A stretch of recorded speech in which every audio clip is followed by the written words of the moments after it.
Hi అండి, అందరికీ నమస్తే. నేను మీ Sujatha. Welcome back to Sujatha pressure cooker. ఈరోజు వీడియోలో మీకు ఒక స్వీట్ రెసిపీని షేర్ చేసుకోబోతున్నానండి. గోధుమ పిండి బెల్లంతో హెల్తీగా జిలేబీలు చేసి చూపించబోతున్నానండి. టేస్ట్ మాత్రం చాలా బాగుంటాయి. క్రిస్పీగా జ్యూసీగా ఉంటాయి. తినే కొద్దీ తినాలనిపిస్తూనే ఉంటాయి. 1-2తో ఆగరండి. తింటుంటే ఎన్ని తిన్నామో కూడా తెలియదు, అంత టేస్టీగా ఉంటాయి. మీరు స్వీట్ తినాలనుకున్నప్పుడు ఇలా ఇన్స్టెంట్గా జిలేబీలు చేసి చూడండి, చాలా బాగుంటాయి. గోధుమ పిండి బెల్లంతో ఇన్స్టెంట్ జిలేబీలు మీరు ఎప్పుడైనా ట్రై చేశారా? నార్మల్గా అస్సలు జిలేబీలు ప్రాసెస్ అంటేనే మైదా పిండిని కలిపి 2 రోజులు నానబెట్టిన తర్వాత జిలేబీలు వేస్తారు. ఇప్పుడు నేను చేసేది ఇన్స్టెంట్ జిలేబీలు అన్నమాట. అప్పటికప్పుడు ఇన్స్టెంట్గా చేసుకోవచ్చు. మైదా పిండి జిలేబీలు తినని వారు ఇలా గోధుమ పిండితో ట్రై చేయండి. క్రిస్పీగా జ్యూసీగా చాలా బాగుంటాయి. సో చాలా బాగా వస్తాయి. గోధుమ పిండి బెల్లంతో చేస్తున్నాము కాబట్టి హెల్దీ రెసిపీ కూడా. ఫస్ట్ దానికోసం ఒక మిక్సింగ్ బౌల్లోకి 1 కప్పు దాకా గోధుమ పిండిని వేసుకుంటున్నాను. ఇందులోనే 1 టేబుల్ స్పూన్ దాకా నెయ్యి, చిటికెడు సాల్ట్ కూడా వేసేయండి. సాల్ట్ వేయటం వలన టేస్ట్ చాలా బాగుంటుంది.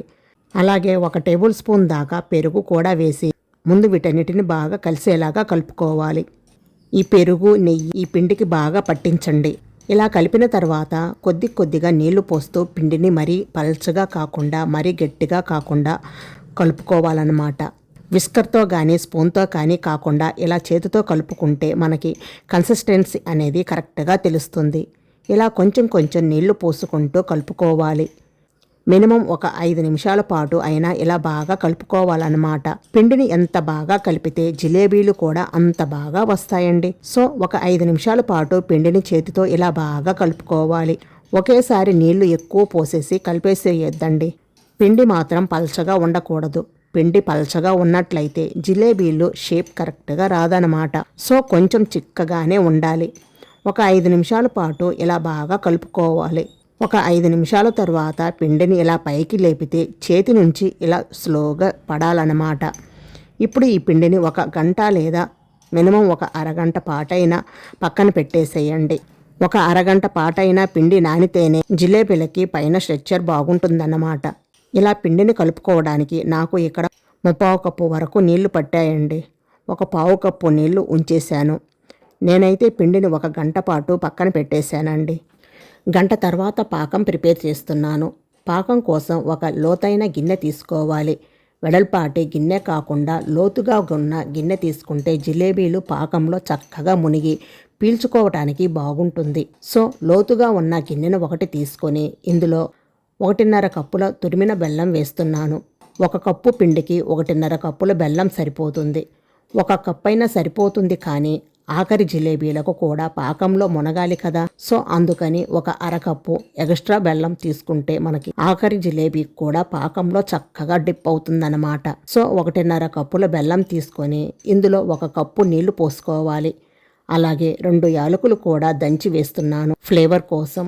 ఇదేమీ పెద్ద పాకం రానవసరం లేదండి.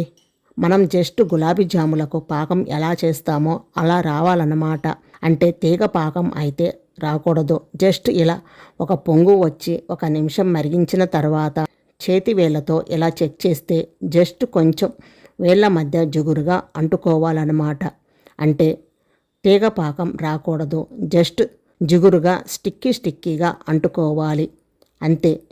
ఇలా వచ్చిన తర్వాత ఇందులో 1 చెక్క నిమ్మరసం కూడా పిండితే పాకం చిక్కబడిపోకుండా ఉంటుంది. జ్యూసీగా ఉంటుందన్నమాట చల్లారిన తర్వాత కూడా. ఇప్పుడు స్టవ్ ఆఫ్ చేసి మూత పెట్టేసి పక్కన పెట్టేస్తున్నాను. ఇప్పుడు జిలేబీలు వేయటానికి ఇలాంటి వెడల్పాటి ఫ్యాన్ తీసుకోవాలండి. లోతు ఫ్యాన్ తీసుకోవద్దు, వెడల్పాటి ఫ్యాన్ తీసుకోవాలన్నమాట. గంట తర్వాత పిండి అనేది చక్కగా నానింది.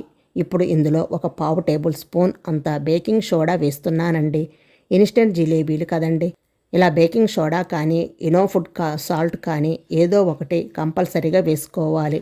అప్పుడే జిలేబీలు లోపల గుల్లదనం అనేది వస్తుందన్నమాట.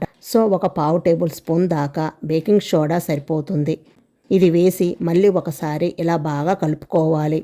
ఇప్పుడు కన్సిస్టెన్సీ చెక్ చేసుకొని కొంచెం నీళ్లు పడతాయి అని అనిపిస్తే 1 టేబుల్ లేదా 2 టేబుల్ స్పూన్ అంత నీళ్లు పోసుకొని కలుపుకోవచ్చు. నేనైతే ఒక 2 టేబుల్ స్పూన్ల నీళ్లు పోసి కన్సిస్టెన్సీని అడ్జస్ట్ చేస్తున్నాను. ఫైనల్గా కన్సిస్టెన్సీ అనేది ఇలా ఉండాలి. ఇలా పైనుంచి వేస్తే క్రిందకు జారాలన్నమాట. ఫస్ట్ కలిపేటప్పుడే నీళ్లు ఎక్కువ పోసేసి కలిపేసి నానబెట్టేసుకున్నారనుకోండి, పిండి నానిన తర్వాత అయ్యో పలసన అయిందేమో అని మళ్ళీ పిండి కలిపారనుకోండి, జిలేబీలు అస్సలు పర్ఫెక్ట్గా రావు.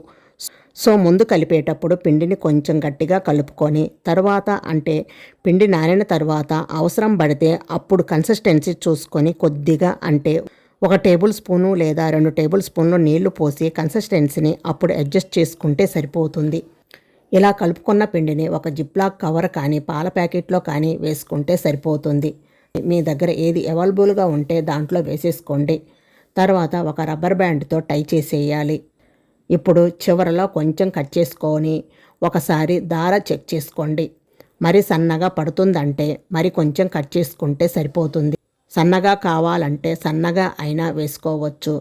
నేను ఇంకొంచెం కట్ చేస్తున్నాను. జిలేబీలు వేసేటప్పుడు ఆయిల్ మరీ హీట్లో ఉండకూడదు, అలాగని మరీ లో హీట్లో కూడా ఉండకూడదు. మీడియంగా ఉండాలన్నమాట. మీడియం హీట్లో ఉన్నప్పుడు వేసేస్తే జిలేబీలు ఇలా పర్ఫెక్ట్ స్టేప్లో వస్తాయి. అలాగే పిండి కన్సిస్టెన్సీ కూడా మెయిన్ ఇంపార్టెంట్. కన్సిస్టెన్సీ కరెక్ట్గా ఉంటేనే జిలేబీలు షేప్ కూడా కరెక్ట్గా వస్తాయి. ఇదే పిండి పలసన ఉందనుకోండి, షేప్ కరెక్ట్గా రాదన్నమాట. వీటిని మీడియం ఫ్లేమ్ మీదనే నిదానంగా వేపుకోవాలి. ఒకవైపు వేగిన తర్వాత మరొక వైపుకు తిప్పి 2 వైపులా కూడా మంచి గోల్డెన్ కలర్ వచ్చే అంతవరకు క్రిస్పీగా వేయించుకోవాలి. ఇలా క్రిస్పీగా వేగిన తర్వాత తీసి వేడివేడి జిలేబీలు వెంటనే పాకంలో వేసి డిప్ చేసుకోవాలండి. జిలేబీలు పాకంలో వేసేటప్పుడు జిలేబీలు వేడిగా ఉండాలి, పాకం మాత్రం మీడియం హీట్లో ఉండాలి అన్నమాట. ఇలా జిలేబీలు అన్నీ వేసి 5 to 10 సెకండ్స్ ఉంచి వెంటనే తీసేయాలి. ఎక్కువసేపు ఉంచిన జిలేబీలు మెత్తగా అయిపోతాయి. చూడండి, చూస్తుంటేనే తెలుస్తుంది కదా జిలేబీలు పాకాన్ని ఎంత బాగా పీల్చుకుంటున్నాయో. ఇలాగే మిగిలిన జిలేబీలు కూడా వేసుకోవాలి. 2 వైపులా క్రిస్పీగా వేయించుకొని తీసి పాకంలో వేసేసి ఒక 5 సెకండ్స్ ఉంచిన తర్వాత తీసి ప్లేట్లోకి వేసుకోవటమే. చాలా సింపుల్ రెసిపీ అండి. ఏదైనా స్వీట్ తినాలి అనిపించినప్పుడు ఇలా ఈజీగా గోధుమ పిండి బెల్లంతో జిలేబీలు ట్రై చేయండి. అంతేనండి, టేస్టీ హెల్దీగా తినేయవచ్చు. కావాలంటే ఇదే ప్రాసెస్లో మైదా పిండితో కూడా చేసుకోవచ్చండి. అంతేనండి, టేస్టీ జిలేబీలు రెడీ అయిపోయాయి. చూస్తున్నారు కదా, జిలేబీలు చక్కగా క్రిస్పీగా వచ్చాయి. అదే జ్యూసీగా పాకం కూడా చక్కగా పీల్చుకుందో. టేస్ట్ అయితే ఎక్సలెంట్గా ఉంటుంది. నచ్చితే తప్పకుండా ట్రై చేయండి. ట్రై చేసిన తర్వాత మీకు టేస్ట్ ఎలా అనిపించిందో నాకు కామెంట్ రూపంలో తప్పకుండా తెలియచేయండి. వీడియో నచ్చితే లైక్ చేసి మీ ఫ్రెండ్స్ అండ్ మీ ఫ్యామిలీ మెంబర్స్కి షేర్ చేయండి. అలాగే మరిన్ని సింపుల్ అండ్ టేస్టీ రెసిపీస్ కోసం సుజాత ప్రెషర్ కుక్కర్ యూట్యూబ్ ఛానల్ని తప్పకుండా సబ్స్క్రైబ్ చేసుకోండి. మరొక లేటెస్ట్ వీడియోతో మళ్ళీ కలుద్దాం. Thank you for watching.